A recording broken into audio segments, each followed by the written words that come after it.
सुजाता की खीर। गृह त्याग करने के पश्चात शाक्य कुमार सिद्धार्थ गौतम परम सत्य की खोज में भटकते रहे। सन्यासी वेश में वे अपने समय के प्रसिद्ध और नामचीन दार्शनिकों तथा धर्मगुरुओं के पास गए। सिद्धार्थ ने उन ऋषि मुनियों से उनके ज्ञान की सूक्ष्मताओं और गहनताओं का समझा, जिनकी जिज्ञासा, उनकी उत्सुकता उन्हें अनेक आश्रमों में खींच ले गई। परंतु सिद्धार्थ की असामान्य विपाशा को शांत करने के लिए इन ज्ञानियों के पास शायद कुछ भी नहीं था। इनके दर्शन, उनकी मीमांसाएं सिद्धार्थ को संतुष्ट नहीं कर सकी। वह जिसकी खोज में घर से निकले थे उसका पता उन्हें अभी नहीं मिला। सिद्धार्थ को जो भी मार्ग सुझाया उन्होंने उसका अनुसरण करने का पूर्ण प्रयत्न किया, किंतु कोई संतोष नहीं मिला। इस तरह सिद्धार्थ ने 6 वर्ष तक कठोर तपस्या की, स्वयं को खूब तपाया, अंत त्याग कर दिया। वे कृश हो गए, शरीर कांटा हो गया, पेट पीठ मिलकर एक हो गए, पसलियां उभर आईं, उन पर न मानो मांस हट गया। फिर भी अभिष्ट की प्राप्ति उन्हें नहीं हुई। उपवास तप सब व्यर्थ जा रहा था। सत्य का छोर भी उनके साथ हाथ नहीं लगा था। इसी अवस्था में वे निरंजना नदी के तट पर एक वृक्ष के नीचे आ बैठे और मनोरम और शांत स्थान उन्हें अपने लिए अनुकूल लगा। वे ध्यान में लीन हो गए। तब वहाँ एक ऐसी घटना घटी जिसने मानवता के इतिहास को एक नवीन अध्याय लिख डाला। वहाँ पास ही उरुवेला का सेनानी गांव था। वह वट वृक्ष इसी गांव के ब्रह्मचल में स्थित था। सेनानी गांव में इसी नाम का एक संपन्न सम्मानित गृहपति प्रमुख निवास करता था। उसकी सुजाता नाम की एक पुत्री थी। सुजाता बेहद सुशील और सुंदर थी। धर्म कर्म में उसका काफ़ी समय व्यतीत होता था। वह गांव के बाहर स्थित इस वट वृक्ष की रोज पूजा करती थी। उन दिनों की प्रथा के अनुसार वह वट वृक्ष के देवता मानती थी। बहुत श्रद्धा थी, बहुत विश्वास था उसे वट वृक्ष देवता पर। सुजाता जब विवाह योग्य हो गई तो उसके पिता ने और गांव के बड़ों ने भी उसके अनुकूल वर की खोज शुरू कर दी। संकोची स्वभाव के कारण सुजाता किसी से इस बारे में कुछ नहीं बोलती थी, परंतु मन ही मन वह यह तो चाहती थी कि उसे सुयोग्य वर मिले। ऐसा युवक चाहती थी वह जो उसके सपनों का राजकुमार हो, परंतु वह यह भी चाहती थी कि उसका वर सुशील हो, सदाचारी हो। अपनी इच्छा उसने वट देवता के सामने प्रकट की। उसने वट देवता को यह वचन भी दिया था कि अगर उन्होंने उसकी प्रार्थना स्वीकार कर ली तो उसे उसकी इच्छा का अनुकूल उत्तर मिल गया तो वह उन्हें नहीं भूलेगी। सुजाता ने वट देवता के सामने श्रद्धावंत होकर धीमे स्वर में कहा, हे देव, मुझे एक सुयोग्य वर दे और वरदान दे कि मेरा प्रथम बच्चा पुत्र ही हो। यदि आपने मेरी यह प्रार्थना स्वीकार कर ली तो मेरा मनोकामना पूर्ण हो गई तो मैं वचन देती हूँ कि आपको शुद्ध दूध की स्वादिष्ट खीर का भोग लगाऊंगी। यह नियमित रूप से व्रत देवता की पूजा करती रही, मनौती मांगती रही। पूजा प्रार्थना वह पहले भी करती थी, परंतु अब उसमें एक अबोध आशा भी जुड़ गई थी। संयोग कुछ ऐसा हुआ कि उसके ये दोनों मनोकामनाएं पूरी हो गईं। घर वालों और गांव वाले उसके लिए वह ढूंढ ही रहे थे कि पिता की खूब साख थी, उनके यहाँ धन धान्य की कोई कमी नहीं थी, समृद्धि संपन्नता थी। सुजाता की रूप राशि अत्यंत निर्मल थी। जो भी उसे जानता उसके गुणों की प्रशंसा करता था। रिश्ता मिलने में कोई मुश्किल होनी ही नहीं थी और हुई भी नहीं। सुजाता जैसा वर चाहती थी वैसे ही वर उसे मिला। वह उसके सपनों का राजकुमारी था, सुशील, सुदर्शन, समस्त सद्गुणों से युक्त। उसे किसी बात की कोई कमी नहीं थी। सुजाता को अपने पति का प्रेम भी पर्याप्त मिला। दोनों युवा थे, दोनों सुंदर थे, दोनों जैसे एक दूसरे के लिए ही बने थे। इस जोड़े से किसी को भी जलन हो सकती थी। बड़ी उमंग के साथ उन दोनों ने अपना विवाहित जीवन प्रारंभ किया। हर दिन एक नई आशा का संचार करता, हर रात एक नई आशा लेकर आती। हंसी खुशी के इस वातावरण में वक्त का पता ही नहीं चला। वह पंख पसारे तीव्र गति से उड़ता रहा। इसी बीच न जाने कब सुजाता ने गर्भ धारण कर लिया। कल की वह चंपल चंचल बालिका आज स्वयं एक प्राणी को इस लोक में लाने वाली थी। उसने सबसे पहले पति को बताया। उन दोनों की खुशियां कई गुना बढ़ गईं। ससुराल वाले प्रसन्न थे, मायका मगन था। उचित समय पर सुजाता ने एक सुंदर बालक को जन्म दिया। उसे तुरंत वृक्ष देवता का ध्यान हो गया। उसकी प्रार्थना सुन ली गई थी, उसकी मनौती मान ली गई थी। अब वह अपना वचन निभाने से पीछे नहीं रहेगी। वह धन्य थी, वह आभार के भार में दबी हुई थी। उचित समय पर सुजाता ने एक सुंदर स्वस्थ बालक को जन्म दिया। उसे तुरंत वृक्ष देवता का ध्यान आया, उसकी प्रार्थना सुन ली गई। पुत्र जन्म से जुड़े सारे संस्कार उत्पन्न हुए। उसने सारी रीति रिवाजों परंपराओं को परिवार के नियमों के अनुसार पूरा किया। कहीं कोई कमी अपनी तरफ से नहीं होने दी। सारी औपचारिकताएं पूरी की गई तो सुजाता ने वृक्ष देवता की सुध ली। सुजाता के मायके में अनगिनत गायें थीं। उसके पिता संपन्न गोपालक थे। गोधन के मामले में वे बेहद संपन्न थे। सुजाता ने श्रेष्ठतम गायों का दूध जमा किया।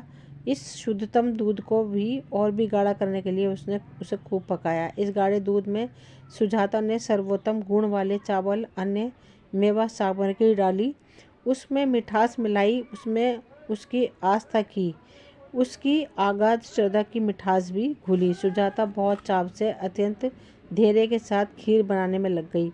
उसकी लगन देखने योग्य थी। शायद ही कभी उसने इतना अधिक परिश्रम किया हो। लाड़ प्यार में पली बड़ी सुजाता को कभी इसकी जरूरत नहीं हुई थी। घर में नौकर चाकर थे, परंतु यह कोई ऐसी वैसी बात नहीं थी। उसके वृक्ष देवता की वंदना का विषय था, किसी और पर कैसे छोड़ सकती थी वह इस अति महत्वपूर्ण कार्य को। इसलिए उसने बड़ी लगन से, बड़ी मेहनत से, बड़ी खुशी से इस पाक क्रम को एक पवित्र धार्मिक अनुष्ठान की भांति पूर्ण किया। जब खीर बनकर लगभग तैयार हो गई तो सुजाता ने अपने दासी पूर्णा को बुलाया। पूर्णा, उसने कहा, देख खीर तो अब बन गई है, वृक्ष देवता को भोग लगाने की तैयारी करनी होगी।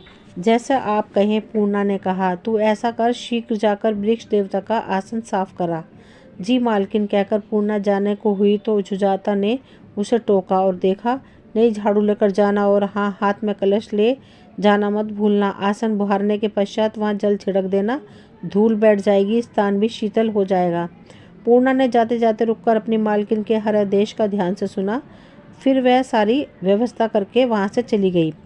तब सुजाता ने नए वस्त्र धारण किए, सादा श्रृंगार किया, स्वयं को देवता के समक्ष प्रस्तुति योग्य बनाया। तैयार होकर वह पूर्णा का इंतजार करने लगी। इस बीच उसने एक स्वर्ण पात्र में खीर निकाल ली थी और उसे एक चमचमाते थाल में रखकर एक स्वच्छ वस्त्र से ढक दिया। उधर पूर्णा अपने साथ नई बुहारी और कलश लेकर गांव के ब्रह्माचल में स्थित उस वट वृक्ष की तरफ चल दी। वहां पहुंचकर उसने जो दृश्य देखा, उसे देखकर तो अचरज से उसकी चीख ही निकल गई। हाथ से झाड़ू छूट गई और कलश गिरते गिरते बचा। हाय दैया, उसके मुंह से अचानक निकला। वे विस्मित नेत्रों से उस छवि को देखती रह गई। उसने देखा, वट वृक्ष के नीचे एक देदी मयाप्यान महापुरुष विराजमान थे। मुखमंडल पर अद्भुत तेज अलौकिक आभा थी। उसकी उपस्थिति से आसपास असाधारण फैला प्रकाश देखा उसने। सब कुछ जैसे देवीय अवलोक में नहाया हुआ था। पूर्णा उस स्थल को बहारती रही, एकटक उस तेजस्वी आकृति को देखती रही। उसने जल भी छिड़का। वृक्ष देवता अचानक एक दबी सी चीख उसके मुंह से निकली। वह उल्टे पांव सुजाता के मायकों की ओर भाग चली। वह बुरी तरह से हाँफ रही थी, उसके चेहरे पर हवाइयाँ उड़ रही थी। उसने साक्षात वृक्ष देवता के दर्शन किए थे। उसे खुद पर विश्वास नहीं हो रहा था। रास्ते में उसने उसे देखा, वह चकित रह गया। इसी स्थिति में सुजाता के सामने जा पहुंची। क्या हुआ पूर्णा? सुजाता ने प्रश्न किया तो उसमें स्पष्ट अचरज झलक रहा था।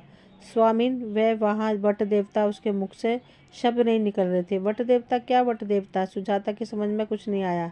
जी मालकिन, वह वट देवता। और उसने सुजाता को वह सब कह सुनाया जो उसने अपनी आंखों से देखा था। क्या कह रही है तू? जी स्वामिन, मैं बिल्कुल सही कह रही हूँ। वे वट देवता ही हैं, साक्षात उतर आए हैं वृक्ष से। अब तक पूर्णा सहज हो चुकी थी, प्रकृतिस्थ हो चुकी थी, शांत हो चुकी थी। मिथ्या नहीं कह रही हूँ मैं, मेरा विश्वास कीजिए स्वामिन। नहीं, अविश्वास तो जरा भी नहीं कर रही थी सुजाता। वह जानती थी कि पूर्णा कभी झूठ नहीं बोल सकती। शायद पूर्णा से समझने में कि गलती हो गई है। सुजाता ने मन ही मन यह निष्कर्ष निकाला, शेष वहां जाकर स्वयं देख ही लेगी। चल मेरे साथ, सुजाता के मुख से निकला। अब उसे वट वृक्ष साफ दिखाई दे रहा था। उसके नीचे आसन जमाए एक धुंधली सी आकृति देख रही थी। वह रोमांच और विस्मय से उसका सारा शरीर कांप गया। खीर पात्र को सावधानी से संभाले हुए सुजाता वट वृक्ष के पास पहुंच गई। आश्चर्य मिश्रित श्रद्धा भाव से वह अपने वट देवता के सामने नतमस्तक हो गई। उसने उन्हें खीर समर्पित करते हुए कहा, हे प्रभु, विश्वास नहीं हो रहा कि मेरी भेंट स्वीकारने आप साक्षात उपस्थित हो गए। हाँ प्रभु, आपकी अनुकंपा से मेरी दोनों इच्छाएं पूर्ण हो गईं। आपको कोटि कोटि धन्यवाद, आपका कोटि कोटि आभार, आपको कोटि कोटि नमन। हे वट देवता, मैंने आपसे 2 प्रार्थनाएं की थी और आपने दोनों को ही पूर्ण कर दिया। धन्य है प्रभु, मैं कृतज्ञ हुई। उसने थोड़ा रुककर फिर कहा, हाँ प्रभु, मैंने आपसे सुयोग्य वर मांगा, आपने मुझे मनचाहा पति दिया। मैंने आपसे मनौती मांगी कि मेरी पहली संतान पुत्र हो, आपने मुझे एक स्वस्थ सुंदर बालक दिया और अब मैं अपना वचन पूरा करने आई हूँ। मैंने आपसे कहा था ना, मैं प्रार्थना पूर्ण हो जाने पर आपको शुद्ध दूध की स्वादिष्ट खीर का भोग चढ़ाऊंगी, तो मैं आ गई। अब वट वृक्ष के मूल में आसन लगाए बोधिसत्व सिद्धार्थ ने अपना मौन भंग किया। किस मनोती, किस वचन की बात कर रही हो तुम पुत्री? और मैं कोई प्रभु नहीं, मैं तुम्हारा वट देव नहीं, मैं तो तुम्हारी ही तरह एक मनुष्य हूँ। क्या कह रहे हैं देव? हाँ पुत्री, मैं तो स्वयं सन्मार्ग का यात्री हूँ, मैं तो स्वयं परम सत्य की खोज में निकला हूँ, मैं वट देवता नहीं हूँ। बोधिसत्व का स्वर अत्यंत कमजोर परंतु सुस्पष्ट, सुमधुर, सुकोमल था, जैसे शांति आनंद का झरना प्रवाहित हो। सुजाता का तो तन मन भीग गया। इतने अधीर गंभीर, इतने सांत्वनामयी वाणी वट देवता नहीं तो और कौन हो सकते हैं? यह आप जो भी हैं इसे स्वीकार करें, इसे ग्रहण करो प्रभु, और मुझे धन्य करें, इसे अस्वीकार न करें महामुनि। बोधिसत्व सिद्धार्थ ने प्रसन्नतापूर्वक सुजाता की खीर ग्रहण की। इसके तुरंत पश्चात उन्हें बोधि लाभ हुआ और वे बुद्ध हो गए। इसके साथ ही वे अमरत्व के पथ पर आसीन हो गए। इसके साथ सुजाता भी अमर हो गई। दोस्तों, ये कहानी यहीं तक थी। मुझे उम्मीद है आपको पसंद आई होगी। अगर पसंद आई हो तो प्लीज़ लाइक, शेयर, सब्सक्राइब करें ताकि वीडियो की नोटिफिकेशन समय समय पर आपको मिलती रहे। मिलती हूँ अगली वीडियो में, तब तक के लिए थैंक यू।